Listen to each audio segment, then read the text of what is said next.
Thermal ড্রোনের স্ক্রিনে কয়েকটা লাল বিন্দু ধীরে ধীরে নড়াচড়া করছে। জায়গাটা পোল্যান্ড আর বেলারুশের মৃত্যু শীতল সীমান্ত। চারপাশে তাপমাত্রা -10 ডিগ্রি। গহীন জঙ্গলের ভেতর দিয়ে হেঁটে আসছে একদল মানুষ। তাদের চোখে উন্নত ইউরোপের স্বপ্ন আর দালালদের দেওয়া মিথ্যে প্রতিশ্রুতি।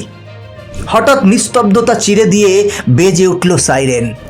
আকাশ থেকে নেমে এলো লেজার লাইটের তীব্র আলো। চারিদিক থেকে ছুটে এলো ভারী বুটের শব্দ আর হিংস্র কুকুরের ডাক।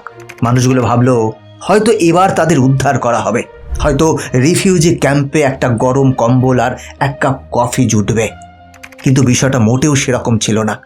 ভারী অস্ত্র হাতে দাঁড়িয়ে থাকা বর্ডার গার্ডরা তাদের দিকে কোনো রিফিউজি ফর্ম বাড়িয়ে দিল না, কোনো মানবাধিকারের বুলি আওড়ালো না। সোজা আবার সেই হাড় কাঁপানো অন্ধকারের দিকেই মৃত্যুর মুখে ঠেলে দিল। আন্তর্জাতিক আইনে এর নাম পুশব্যাক পলিসি। এক সময় যেই ইউরোপ মানবাধিকারের কথা বলে গলা ফাটাতো, সেই ইউরোপের বুকেই আজ কেন তৈরি হচ্ছে মাইলের পর মাইল উঁচু স্টিলের দেওয়াল। 2022 সালে পোল্যান্ড বেলারুশ সীমান্তে প্রায় $400 মিলিয়ন খরচ করে 186 কিলোমিটার দীর্ঘ 5.5 মিটার উঁচু এক নিশ্ছিদ্র স্টিল বর্ডার ওয়াল তৈরি করা হয়েছে। এই দেওয়ালে বসানো হয়েছে মোশন সেন্সার এবং থার্মাল ক্যামেরা। এটা শুধু একটা জঙ্গলের রাতের বিচ্ছিন্ন ঘটনা নয়, এর পিছনে লুকিয়ে আছে আন্তর্জাতিক রাজনীতির এমন এক অদ্ভুত এবং অন্ধকার চাল, যা গোটা ইউরোপের ইমিগ্রেশন ব্যবস্থাকে চিরতরে বদলে দিচ্ছে। কেন আজ এত দেশ একসাথে কড়া ইমিগ্রেশন আইন আনছে? এটা কি কাকতালীয় নাকি বড় কোনো সংকেত? কেন হঠাৎ করে মাইগ্রেন্টদের উপর এত রেস্ট্রিকশন বাড়ছে? তাদের মসজিদ ভাঙা হচ্ছে, প্রকাশ্যে নামাজ পড়তে বাধা দেওয়া হচ্ছে, এমনকি হিজাব পড়তে পর্যন্ত বাধা দেওয়া হচ্ছে। সমগ্র ইউরোপ জুড়ে এই একটাই ট্রেন্ডের পেছনে আসল কারণ কি? কেন হচ্ছে এটা? চলুন আজকে বিস্তারিত জানার চেষ্টা করি, বোঝার চেষ্টা করি, পিছনের কারণগুলো খোঁজার চেষ্টা করি। বন্ধুরা, আজকের বিষয়টা খুবই সিরিয়াস একটি বিষয়। আমি আশা করব ভিডিওটা সম্পূর্ণ দেখুন, কারণ অনেক কিছু তথ্য আপনি জানতে পারবেন যেটা হয়তো এর আগে আপনি জানেননি বা শোনেননি। তাহলে চলুন শুরু করা যাক। মানবাধিকার কর্মীরা হয়তো এই দৃশ্য দেখে শিউরে উঠবেন, কিন্তু পোল্যান্ড বা হাঙ্গেরির সরকারের দপ্তরে বসে থাকা কর্তাদের চোখে এই দৃশ্যটার মানে সম্পূর্ণ আলাদা। তারা এই ক্লান্ত ক্ষুধার্ত মানুষগুলোকে কোনো অসহায় অভিবাসী হিসেবে দেখছে না, তারা এদের দেখছে এক একটা জীবন্ত অস্ত্র হিসেবে। পোল্যান্ড এবং হাঙ্গেরির গোয়েন্দা রিপোর্ট বলছে এটা সাধারণ কোনো অনুপ্রবেশ বা সুন্দর জীবনের খোঁজে আসা মানুষের ঢল নয়, এটা হলো এক ধরনের অত্যাধুনিক গোপন যুদ্ধ। তাদের দাবি রাশিয়া এবং বেলারুশ ইচ্ছাকৃতভাবে এশিয়া ও মধ্যপ্রাচ্য থেকে হাজার হাজার মানুষকে নিজেদের দেশে এনে পোল্যান্ড ও লিথুয়ানিয়া সীমান্তে জড়ো করছে। লক্ষ্য একটাই, মানুষের ঢল নামিয়ে ইউরোপের ভেতরে চরম বিশৃঙ্খলা তৈরি করা। এই বিশৃঙ্খলা ঠেকাতে পোল্যান্ড সরকার 2021 সালের সেপ্টেম্বরে সীমান্তে সরাসরি স্টেট অফ ইমার্জেন্সি জারি করেছে। এর ফলে সীমান্তবর্তী 3 কিলোমিটার এলাকায় এক্সক্লুশন জোন তৈরি করা হয়, যেখানে সাংবাদিক, এনজিও বা মানবাধিকার কর্মীদের প্রবেশ সম্পূর্ণ নিষিদ্ধ করে দেওয়া হয়েছে। হাঙ্গেরির প্রধানমন্ত্রী এবং পোল্যান্ডের নীতি নির্ধারকরা সরাসরি বলে দিচ্ছেন, আমরা আমাদের দেশের সীমানাকে কোনোভাবেই আন্তর্জাতিক রাজনীতির দাবার বোর্ড হতে দেব না। ইউরোপের অন্যান্য দেশের সাথে পোল্যান্ড বা হাঙ্গেরির এই জায়গাটাতেই সবচেয়ে বড় পার্থক্য।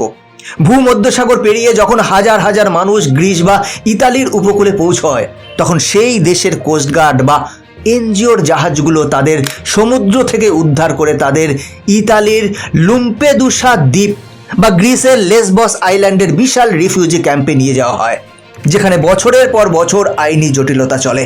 কিন্তু তারা অন্তত ইউরোপের মাটিতে পা রাখার এবং বেঁচে থাকার একটা আইনি সুযোগ পায়। ঠিক এখানেই গল্পের আসল মোড় ঘুরে যায়। পোল্যান্ড আর হাঙ্গেরি সেই সুযোগটার শিকড়টাই নির্দয়ভাবে কেটে দিতে চাইছে। হাঙ্গেরি সরকার তাদের সংবিধানে এমন পরিবর্তন এনেছে যেখানে অবৈধ অনুপ্রবেশকে সরাসরি ফৌজদারি অপরাধ হিসেবে গণ্য করা হয়। তারা ইউরোপিয়ান ইউনিয়নের মাইগ্রেন্ট অ্যান্ড অ্যাসাইলাম প্যাক্ট মানতে পরিষ্কার অস্বীকার করেছে। ব্রাসেলস থেকে যখন বলা হলো যে কোটা সিস্টেম মেনে সব দেশকে সমানভাবে অভিবাসীদের জায়গা দিতে হবে, হাঙ্গেরি এবং পোল্যান্ড সবার আগে তীব্র বিরোধ ঘোষণা করল। বন্ধুরা, এর কারণ লুকিয়ে আছে পূর্ব ইউরোপের মর্মান্তিক ইতিহাসে। শতাব্দীর পর শতাব্দী ধরে এই দেশগুলো বিভিন্ন বড় সাম্রাজ্যের দ্বারা আক্রান্ত হয়েছে। নিজেদের অস্তিত্ব টিকিয়ে রাখতে তাদের রক্তক্ষয়ী সংগ্রাম করতে হয়েছে। তাই তারা নিজেদের সংস্কৃতি এবং জাতিগত পরিচয় নিয়ে অত্যন্ত রক্ষণশীল। পোল্যান্ড ও হাঙ্গেরি মনে করে পশ্চিম ইউরোপের অতিরিক্ত মানবাধিকারের নাটক আসলে তাদের নিজেদের সমাজকেই ভেতর থেকে পচিয়ে দিচ্ছে। পশ্চিম ইউরোপের দেশগুলো যেমন ফ্রান্স, জার্মানি বা সুইডেন অতিরিক্ত উদারতা দেখাতে গিয়ে আজ নিজেদের দেশের ভেতরেই সমান্তরাল সমাজ তৈরি হতে দিচ্ছে, যেখানে প্রতিদিন পুলিশের সাথে দাঙ্গা হচ্ছে, নিজস্ব আইন ভেঙে পড়ছে এবং কট্টরপন্থা মাথাচড়া দিয়ে উঠেছে। সুইডেন একসময় ইউরোপের সবচেয়ে নিরাপদ দেশ ছিল, আর আজ সেখানে গ্যাংওয়ার এবং গুলি চলার ঘটনা নিত্য নৈমিত্তিক ব্যাপার হয়ে দাঁড়িয়েছে। এই মাইগ্রেন্টদের, বিশেষ করে মুসলিম মাইগ্রেন্টদের বিরুদ্ধে আজ গোটা বিশ্ব জুড়েই রাষ্ট্রীয় পর্যায়ে কঠোর আইন তৈরি হচ্ছে। ফ্রান্সে 2024 সালের জানুয়ারিতে নতুন এবং কড়া ইমিগ্রেশন ল পাস করা হয়েছে, যেখানে অভিবাসীদের পরিবার নিয়ে আসা এবং সরকারি সুবিধা পাওয়ার পথ অত্যন্ত কঠিন করে দেওয়া হয়েছে। ইতালির প্রধানমন্ত্রী জর্জিয়া মেলোনি কুট্টো ডিক্রি জারি করেছেন, স্পেশাল প্রোটেকশন স্ট্যাটাস বাতিল করে দিয়েছেন এবং সমুদ্র পথে আসা অভিবাসীদের প্রসেসিংয়ের জন্য নিজেদের দেশে না রেখে সরাসরি আলবেনিয়াতে পাঠিয়ে দিচ্ছেন। ব্রিটেন তাদের দেশে আসা অবৈধ অভিবাসীদের সরাসরি আফ্রিকান দেশ রুয়ান্ডাতে পাঠিয়ে দেওয়ার জন্য রুয়ান্ডা পলিসি এনেছে। এমনকি চীনের মতো দেশেও মুসলিমদের উপর রিলিজিয়াস রেগুলেশনের নামে বিভিন্ন কড়া বিধিনিষেধ আরোপ করা হয়েছে।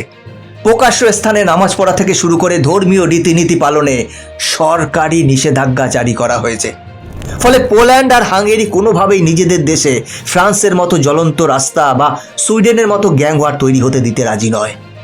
তারা পরিষ্কার জানিয়ে দিয়েছে কে আমাদের দেশে থাকবে আর কে থাকবে না, সেই সিদ্ধান্ত ব্রাসেলসের শীততাপ নিয়ন্ত্রিত ঘরে বসে কেউ নিতে পারে না। এই সিদ্ধান্ত নেবে এই দেশের সরকার, এই দেশের মানুষ। এই নীতি বাস্তবায়নের জন্য তারা বর্ডার কন্ট্রোল অ্যাক্ট এবং অ্যাসাইলাম রেস্ট্রিকশনের মতো কড়া আইন এনেছে। বর্ডার গার্ডদের এমন বিশেষ ক্ষমতা দেওয়া হয়েছে যাতে তারা সন্দেহভাজন কাউকে দেখলেই তৎক্ষণাৎ পুশব্যাক করতে পারে। এই কট্টর ভূ রাজনৈতিক খেলার সবচেয়ে বড় নীরব শিকার হচ্ছে পাকিস্তান, বাংলাদেশ বা দক্ষিণ এশিয়ার সাধারণ মানুষগুলো। পোল্যান্ড ও হাঙ্গেরির এই জিরো টলারেন্স নীতি শুধু জঙ্গলের চোরাচালানকারীদের আটকে রাখেনি, এর সরাসরি এবং মারাত্মক প্রভাব পড়েছে আইনি পথে ইউরোপে যেতে চাওয়া সাধারণ ছাত্র এবং কর্মীদের ওপর। আজ আপনি যদি একজন মেধাবী ছাত্র হিসেবে পোল্যান্ডের কোনো ইউনিভার্সিটিতে আবেদন করেন অথবা কোনো দক্ষ কর্মী হিসেবে হাঙ্গেরিতে কাজের ভিসা চান, আপনাকে চরম সন্দেহের আতশ কাচের নিচে ফেলা হবে। আপনার ব্যাকগ্রাউন্ড চেক করার নামে মাসের পর মাস ফাইল আটকে রাখা হবে। সেনজেন এলাকার ভিসা রিজেকশন রেট বহু গুণ বেড়ে গেছে। ইমিগ্রেশন অফিসাররা এখন আর এশিয়া বা মধ্যপ্রাচ্যের কাউকে সহজে বিশ্বাস করতে পারছে না। প্রতিটি দক্ষিণ এশীয় পাসপোর্টকে তারা সম্ভাব্য ঝুঁকি মনে করছে। পোল্যান্ড ও হাঙ্গেরির এই চরম কঠোর নীতি দেখে এখন ইউরোপের অন্যান্য দেশগুলোও ভেতরে ভেতরে সাহস পাচ্ছে। তারা বুঝতে পারছে যে নিজেদের দেশের জাতীয় সুরক্ষার জন্য কখনো কখনো মানবাধিকারের আন্তর্জাতিক বুলি উপেক্ষা করা প্রয়োজন। একটা দেশের প্রথম এবং প্রধান দায়িত্ব তার নিজের নাগরিকদের সুরক্ষিত রাখা, তাদের হাজার বছরের সংস্কৃতি এবং অর্থনীতিকে বাঁচিয়ে রাখা।